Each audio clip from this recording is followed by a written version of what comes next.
السلام علیکم. Welcome to day 16 of the series revival, جس میں ہم اپنی ذاتی زندگی کو، اپنی سماجی زندگی کو، اپنی فکری زندگی کو بہتر کرنے کی کوشش کر رہے ہیں، اپنی سوچ کو بہتر کرنے کی کوشش کر رہے ہیں. اور اس کے لیے سب سے بہترین جو طریقہ ہے، جو ہمارے لیے ایک مثال ہے، وہ ہے حضور پاک صلی اللہ علیہ وآلہ وسلم کی زندگی، حضور پاک صلی اللہ علیہ وآلہ وسلم کی حیات طیبہ، جس میں ہمیں زندگی کے ہر پہلو کو چاہے وہ چھوٹا ہو بڑا ہو، اس کو سمجھنے کی، اس کو بہتر کرنے کی ایک پراپر گائیڈنس ملتی ہے.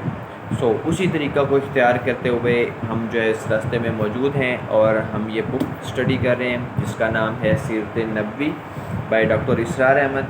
جو ڈاکٹر اسرار احمد رحمۃ اللہ علیہ نے بہت ہی تفصیل کے ساتھ جو اب تک میرا مطالعہ، میرا ایک بہت لمیٹڈ جو علم ہے اس کے مطابق، کیونکہ میرے دماغ میں وہ یہ سارے واقعات جو اس میں بیان ہو رہے ہیں، وہ میری زندگی میں پہلی دفعہ میں سن رہا ہوں، پہلی دفعہ میں پڑھ رہا ہوں. جو میرے دماغ میں آ رہے ہیں وہ پہلی دفعہ آ رہے ہیں. تو ابھی تک کے لیے جو میں پڑھ رہا ہوں اس کے مطابق بہت ہی زیادہ تفصیل کے ساتھ جو ہر چیز کو بیان کیا گیا ہے. واللہ عالم، اس سے مزید بہتر بھی کچھ ہو سکتا ہے، ہوگا، اللہ بہتر جانتے ہیں. آج جیسا کہ کل میں نے آپ کو بتایا تھا کہ کل کا ہمارا جو لیسن ہمیں کچھ دن ہو گئے ہیں اس بک کا آغاز کیے ہوئے، اس کی جو ریڈنگ ہم نے سٹارٹ کی ہوئی ہے. تو کل ہم نے دعوت کے پہلے 3 برس، وہی کا آغاز سے لے کے دعوت کے جو پہلے 3 برس تھے، ان کی جو مشکلات تھیں حضور پاک صلی اللہ علیہ وآلہ وسلم کو، صحابہ کو، اور جو مشکلات سامنا کرنا پڑی ان کے بارے میں ہم نے اسٹڈی کیا، اور کچھ بہتری کی کوشش کی، اس سے سبق لینے کی کوشش کی. آج کا جو ہمارا نیکسٹ چیپٹر تھا وہ تھا واقعہ معراج، جس پہ ہم سب کا بغیر کسی شک و شبہات کے پورا یقین ہے کہ کیونکہ بے شک اس کا ذکر قرآن پاک سے بھی ثابت ہے اور احادیث سے بھی ثابت ہے، اور اس میں بالکل کسی قسم کے کوئی شک کی کوئی گنجائش موجود نہیں ہے. اب جیسا کہ اس کو میرا جو آج کا جو میں آپ کو بتانا چاہ رہا ہوں، میری اپنی ایک دلیل سمجھ لیں، میرا ایک کمزور خیال سمجھ لیں، اس کے اوپر ایک کمزور نظریہ سمجھ لیں، وہ میں جو ہے ظاہر ہے کوشش کروں گا کہ آپ کو بتا سکوں، اپنی رائے دے سکوں. اور آج کی ایک نامکمل سائنس کے تناظر میں اس کو اگر میں بیان کر سکوں کچھ، کیونکہ جو کفار ہیں، جو جن کا علم کم ہے، جو اس اسلام کے اس نور سے محروم ہیں، ٹھیک ہے، جن کو اللہ نے ہدایت کی روشنی سے دور رکھا ہے، جو اس قابل ابھی تک نہیں ہوئے کہ اسلام کے اس نور کو سمجھ پائیں، وہ اکثر اس چیز کے واقعہ معراج کے بارے میں اسپیشلی اختلاف رکھتے ہیں، کیونکہ یہ ایک ایسا معجزہ ہے، ایک ایسا واقعہ ہے جو اگر دیکھا جائے تو انسانی عقل اس سے پہلے اگر ہمارا علم کیونکہ بہت ہی لمیٹڈ ہے، ہم نہیں جانتے، ٹھیک ہے، اس کی جو ہے وہ اس کے بارے میں سوچ نہیں سکتی. لیکن حضور پاک صلی اللہ علیہ وآلہ وسلم کی احادیث اور قرآن پاک سے پوری طرح ثابت ہے، اور اس میں کوئی شک کی بات نہیں. اور جیسے اگر ہم آج کی سوچ اور ایسی خیالات اور ایسی سوچ والی زندگی کو تناظر میں ہم دیکھیں اس واقعہ معراج کو، تو جیسے سائنس ترقی کر رہی ہے، ہمیں سمجھ آ رہا ہے سائنس مکمل ہونے کی طرف جا رہی ہے. بے شک سائنس ابھی تک اس ترقی تک ابھی تک بھی نہیں پہنچ سکی کہ قرآن پاک میں کی ہوئی بات، حضور پاک صلی اللہ علیہ وسلم کی ہوئی ہر بات کو جو ہے وہ پہنچ سکے. لیکن جہاں تک پہنچی ہے اس کے تناظر میں اگر بات کی جائے تو وہ یہ ہے کہ پہلے یہ خیال کیا جاتا تھا کہ جو روشنی اور آواز ہے اس سب کی، مطلب آواز کی اسپیڈ سب سے زیادہ ہے. لیکن اس کے بعد جیسے انسان نے ترقی کی تو گولی کی اسپیڈ آواز سے زیادہ ہوگی، اور آج کے سپر سونک جیٹس جو ہیں، طیارے جو ہیں وہ بھی آواز کی سپیڈ سے زیادہ تیزی کے ساتھ جو ہے وہ سفر طے کر سکتے ہیں۔ اور اس کے بعد آئنسٹائن کی جو تھیوری آئی، اس کے بعد جو ہے یہ بات بھی جو سائنس ماننے پہ مجبور ہو گئی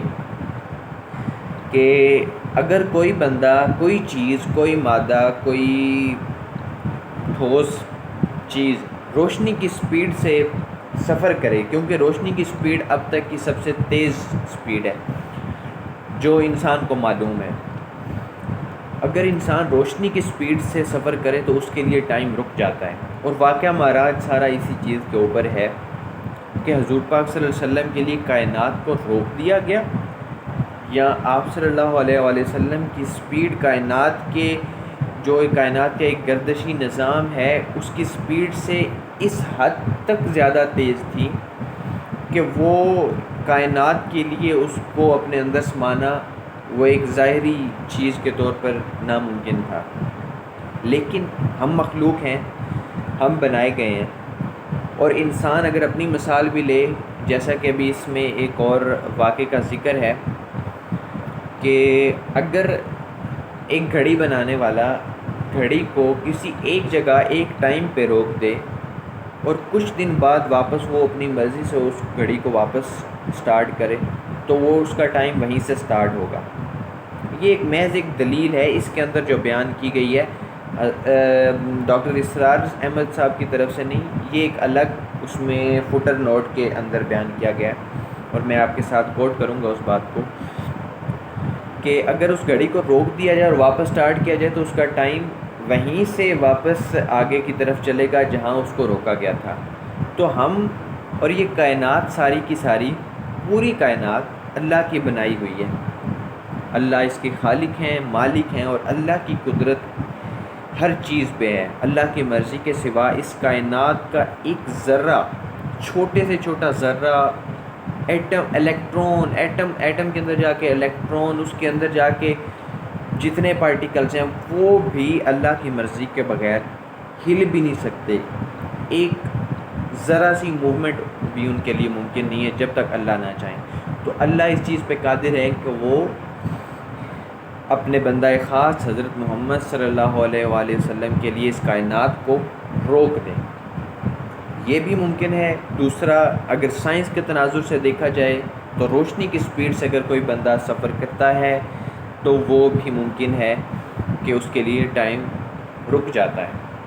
کیونکہ آج تک روشنی کی سپیڈ وہ ابھی تک جو ہے اس کے برابر نہیں کوئی جا سکا۔ روشنی کی سپیڈ سے مطلب سائنس کا اس ٹائم کا جو نظریہ ہے، آج کے دن جو آج کی ڈیٹ ہے 26 جولائی 2025، آج کے دن تک سائنس اس چیز تک نہیں، اس چیز پہ مانتی ہے، اس پہ یقین رکھتی ہے کہ روشنی کی سپیڈ سے سفر کرنے والی کوئی بھی چیز اس کے لیے وقت رک جاتا ہے۔ تو بے شک قرآن حق ہے، اللہ پاک کی ہوئی بات حق ہے، حضور پاک صلی اللہ علیہ وآلہ وسلم کی ہوئی بات حق ہے، اس میں کوئی شک و شبہ نہیں ہے، اور ہمارا پورا یقین ہے۔ اللہ ہمیں اس یقین پہ مزید، کیونکہ قرآن پاک میں ذکر ہے کہ ہم جتنا ریسرچ کریں گے ہم اتنی زیادہ اللہ کی نشانیوں کی طرف قریب جاتے جائیں گے، اور ہمیں اللہ کی ذات پہ، اللہ کی وحدانیت پہ، اللہ کی قدرت پہ ہمارا یقین بڑھتا جائے گا، مزید بڑھتا جائے گا، مزید بڑھتا جائے گا، اور اس کی کوئی حد نہیں ہے۔ بے شک اللہ واحد ہیں، اللہ مالک ہیں،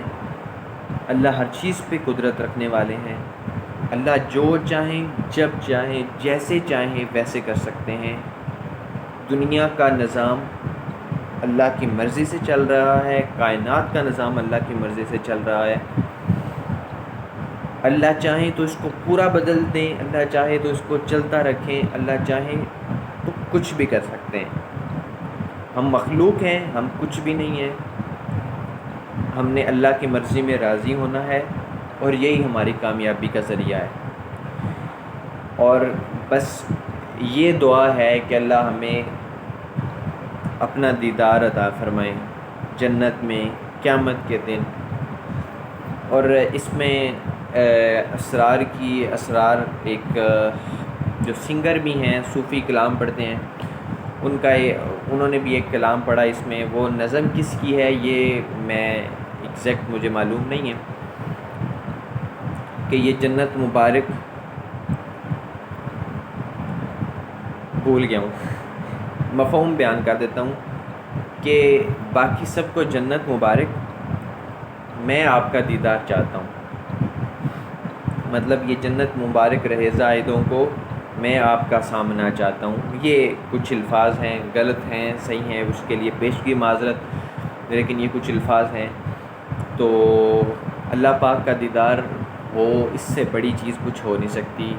مطلب موت ایک حسین تحفہ لگتی ہے، مطلب ایک خوبصورت، اس سے خوبصورت ایسے ہے، اس سے خوبصورت کوئی چیز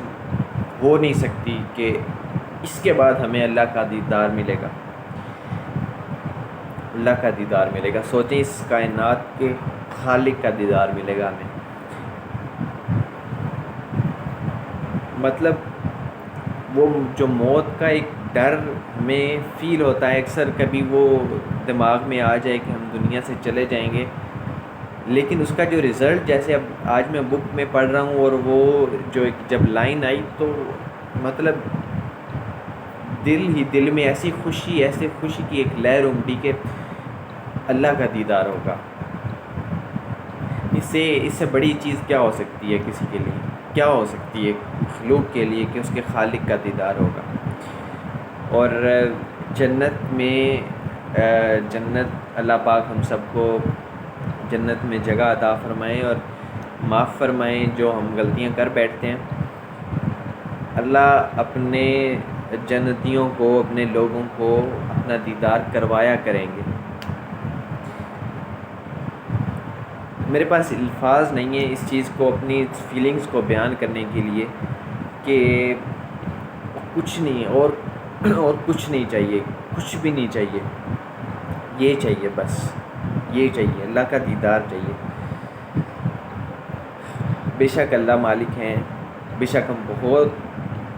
بھٹک جاتے ہیں، چاہتے نہیں ہوتے، نہ چاہتے ہوئے بس دنیا کے ان عجیب سے کاموں میں ہم بھٹک جاتے ہیں۔ اللہ ہمیں معاف کریں اور اپنا دیدار عطا فرمائیں۔ دعا کیا کریں اللہ آپ سب کو بھی، مجھے بھی ہدایت دیں، ایسی ہدایت دیں جس میں ہم گمراہ نہ ہوں۔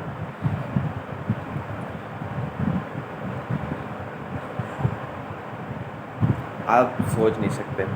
مطلب اس ٹائم میرے اندر کیا فیلنگز چل رہی ہیں۔ ٹھیک ہے، بہت ویڈیو کی بھی لمبی ہو گئی اور پتہ نہیں آپ کے لیے یہ کیا ہے، آپ شاید اس ٹائم وہ فیلنگ کو نہیں سمجھ پائیں گے۔ میں آپ سب کو ایک ریکمنڈیشن کروں گا، کائنڈلی اس بک کو لازمی پڑھیں۔ اب یہ الٹے کیمرے میں وہ نام نہیں، ٹائٹل نہیں شو رہا، سیرت نبوی ڈاکٹر اسرار احمد نبی صلی اللہ علیہ وآلہ وسلم بائی ڈاکٹر اسرار احمد، یہ لازمی پڑھیں، پلیز لازمی پڑھیں۔ اور جیسے جیسے مزید بھی بکس پڑھتے جائیں گے میں آپ کو ریکمینڈ بھی کرتا جاؤں گا۔ تو خوش رہیں، اللہ پاک آپ سب کے لیے آسانیاں کریں، جس کے حلال میں آسانی فرمائیں، گھریلو پریشانیوں میں آسانی فرمائیں،